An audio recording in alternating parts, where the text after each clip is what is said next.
on. Are we doing Christianity next? Yes, please, if you'd be so kind. Outstanding. All right. So the narrative of Christianity, this is pretty much just Genesis 1 and 2. And so within Genesis, the narrative goes as such.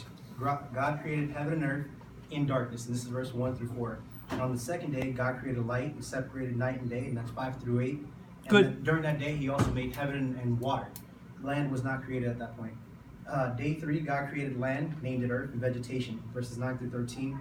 On day 4, he creates the stars, sun, and moon. Now the intent of the sun and the moon and the stars were to be the rulers and the controllers of the light and the darkness and night and day. And that's what's said, like, once again, in verses, where are we at? Verses 14 through 19. On day 5, he creates the sea creatures to include fish and birds. And these are mentioned at 20 through 23. And on day 6, this seems to be the largest day. This is where he creates the animals and more land. And he creates man in verses 26 to 28.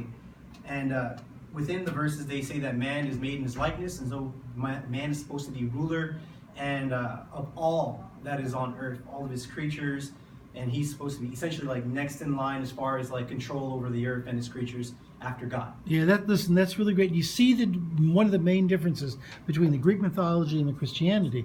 In Greek mythology, there's no specific special creation of man. Not at all. And we'll talk about the creation of man in Greek mythology next time. But in Christianity, it's really special. So also in chapter Genesis 1, verse 28, it says that man is supposed to go forth and reproduce, be plentiful, and what have you. Yes. But essentially, man is impotent up until the fruit, and actually immortal. So in Genesis 2, it's a clarification of day 6, and it further breaks down like the just kind of what he went through as far as building man, or making man and making woman, and the different animals. And it goes with man was immortal because everything up until the tree.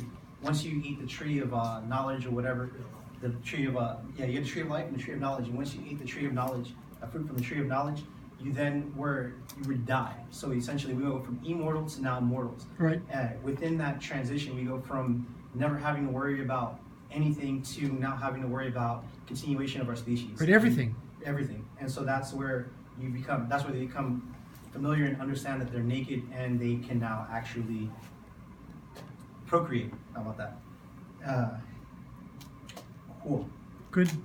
It serves all the purposes of all the creation myths, but and it serves like I assume it's non-chronological because it says that you're supposed to go forth and multiply before it tells you that essentially you're impotent and immortal. It's a little mixed up, yeah. Yeah, but it also it just reinforces the whole marital idea. It says that woman was made of man rib, so that's why they call them woman and man. And so when you get married, you're supposed to be one individual and pretty much share everything, and then not be ashamed to be naked and procreate. Would you say, like, is there a main one or two ideas that you get from reading this first part of Genesis? What do you think is like the most emphasized? Man is a narcissistic character. So we say that we're made in his image, but we really don't know. We say we're supposed to be the controllers of all, but we really don't know.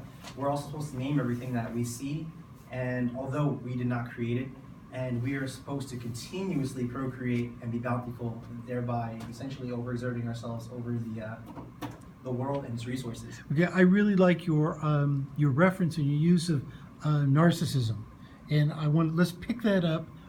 First of all, you can read it, listen to it on the tape again to kind of follow your line of reasoning, and we'll pick that up next time because that's a very, very interesting, I think, idea that comes from Genesis.